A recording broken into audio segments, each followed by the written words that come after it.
As Hope Chapel missions director, one of our goals is to see every member experience a short-term mission trip while they're a member here. And one of the things you learn is how to give, how to serve others, but you also receive a lot. And I want you to just listen the next few minutes to someone who went on a trip recently, and now they're sharing about what God taught them. It started off when they were offering the mission trip to everyone in the church, and I really wanted to go, but I didn't have the money to go, and so I just said, okay, well, I can't go this year. But then Mariana told me about a camp that she works at, and so I decided that I was going to spend the summer there and work with her, and it was going to be really fun.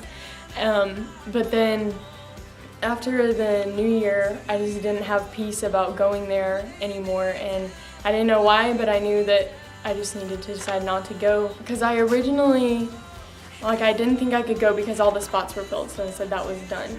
And then a spot opened up, and then so I had said that I wanted to go, and I was able to go, and Dad asked, would you mind if I would go? And I said, this is kind of something I want to do on my own, and just, it can be my first independent thing.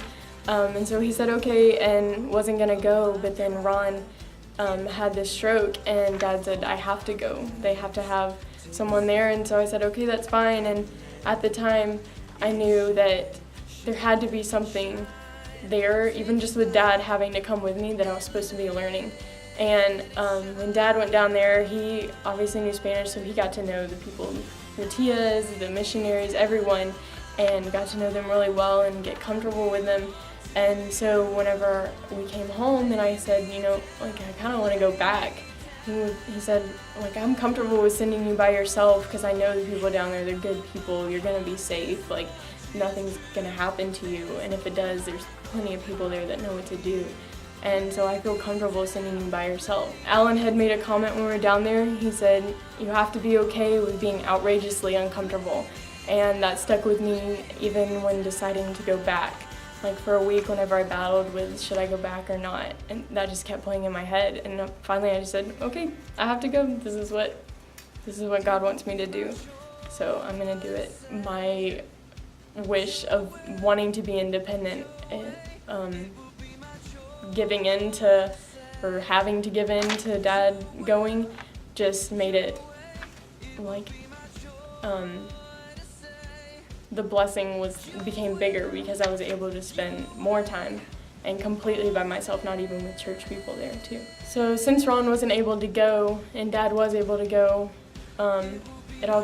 me being able to go the second time all goes back to Ron suffering for us and having the stroke, and that ultimately led to me being able to spend the time down there this summer by myself. He's taught me the importance of listening to him and knowing when my plans just need to go out the window, and whenever just to know he's always got my best interests at hand, and just learning the servant's heart and unconditional love from the people down there, because all the tias are taking care of kids all day every day, and then when the kids are at school they're serving people that they don't even know and will probably never see again, and doing chores that just no one wants to do, and they're doing it happily and because they just want to serve the people. And that was just a challenge for me to do it without complaining even. And then just the love that they show is probably the closest physical love that I've felt, the closest to what Christ's love will feel like. And that was just incredible. Even in the way that they hug you, it's better than any hug I've gotten from anyone, and it's just, they don't even know you and they love you that much. And so, I don't know, just learning that from them was amazing. Proverbs 16, man plans, God directs. I plan to go, but God said no, I need a father to go so his daughter can go back and really follow up on what she found.